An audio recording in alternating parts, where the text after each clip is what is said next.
जय श्री हरि विष्णु। ओम नमो भगवते वासुदेवाय। आज है पुत्रदा एकादशी। आज के दिन पुत्रदा एकादशी व्रत की कथा अवश्य ही सुननी चाहिए। पुत्रदा एकादशी व्रत कथा। भक्त वत्सल भगवान श्री कृष्ण बोले, हे राजन, इस एकादशी का नाम पुत्रदा एकादशी है। इसमें भी नारायण भगवान की पूजा की जाती है। इस चर और अचर संसार में पुत्रदा एकादशी के व्रत के समान दूसरा कोई व्रत नहीं है। इसके पुण्य से मनुष्य तपस्वी, विद्वान और लक्ष्मीवान होता है। इसकी मैं एक कथा कहता हूँ, सो तुम ध्यानपूर्वक सुनो। भद्रावती नामक नगरी में सुकेतुमान नाम का एक राजा राज्य करता था। उसके कोई पुत्र नहीं था। उसकी स्त्री का नाम शेब्या था। वह निपुत्री होने के कारण सदैव चिंतित रहा करती थी। राजा के पितर भी रो रो कर पिंड लिया करते थे और सोचा करते थे कि इसके बाद हमको पिंड कौन देगा। राजा को भाई बांधव, धन, हाथी, घोड़े, राज्य और मंत्री, इन सब में से किसी से भी संतोष नहीं होता था। वह सदैव ही यह विचार करता कि मेरे मरने के बाद मुझको कौन पिंडदान करेगा। मेरा पुत्र के और पितरों के देवताओं का ऋण है, मैं कैसे चुका सकूंगा। जिस घर में पुत्र ना हो उस घर में सदैव अंधेरा ही रहता है। इसलिए पुत्र उत्पत्ति के लिए प्रयत्न करना चाहिए। जिस मनुष्य ने पुत्र का मुख देखा है वह धन्य है। उसको इस लोक में यश और परलोक में शांति मिलती है, अर्थात उसके दोनों लोक सुधर जाते हैं। पूर्व जन्म के कर्म से ही इस जन्म में पुत्र, धन आदि प्राप्त होते हैं। राजा इसी प्रकार रात दिन चिंता में लगा रहता था। एक समय तो राजा ने अपने शरीर को त्याग देने का निश्चय किया, परंतु आत्मघात को महापाप कहा जाता है। महापाप समझकर उसने ऐसा नहीं किया।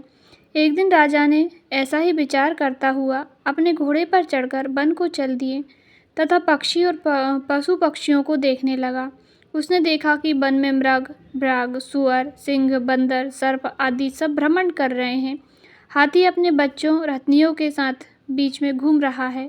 इस वन में कहीं तो गीदड़ अपने कर्कश स्वर में बोल रहे हैं, कहीं उल्लू ध्वनि कर रहे हैं। वन के दृश्यों को देखकर राजा सोच विचार में लग गया।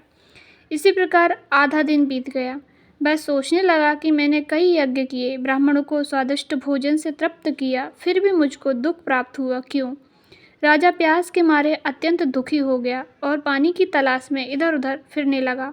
थोड़ी दूरी पर राजा ने एक सरोवर देखा। उस सरोवर में कमल खिले थे तथा सारस, हंस, मगरमच्छ आदि विहार कर रहे थे। उस सरोवर के चारों तरफ मुनियों के आश्रम बने हुए थे। उसी समय राजा के दाहिने अंग फड़कने लगे। राजा शुभ शगुन समझकर घोड़े से उतरकर मुनियों को दंडवत प्रणाम करके बैठ गया। राजा को देखकर मुनियों ने कहा, हे राजन, हम तुमसे अत्यंत प्रसन्न हैं। तुम्हारी क्या इच्छा है, सो कहो। राजा ने पूछा, महाराज, आप कौन हैं और किस लिए यहाँ आए हैं, कृपया करके बताइए। मुनि कहने लगे, हे राजन, आज संतान देने वाली पुत्रदा एकादशी है। हम लोग विश्वदेव हैं और इस सरोवर में स्नान करने के लिए आए हैं। यह सुनकर राजा कहने लगा कि हे महाराज, मेरे भी कोई संतान नहीं है। यदि आप मुझ पर प्रसन्न हैं तो एक पुत्र का वरदान दीजिए। मुनि बोले, हे राजन, आज पुत्रदा एकादशी है, आप अवश्य ही इसका व्रत करें। भगवान की कृपा से अवश्य ही आपके घर में पुत्र होगा।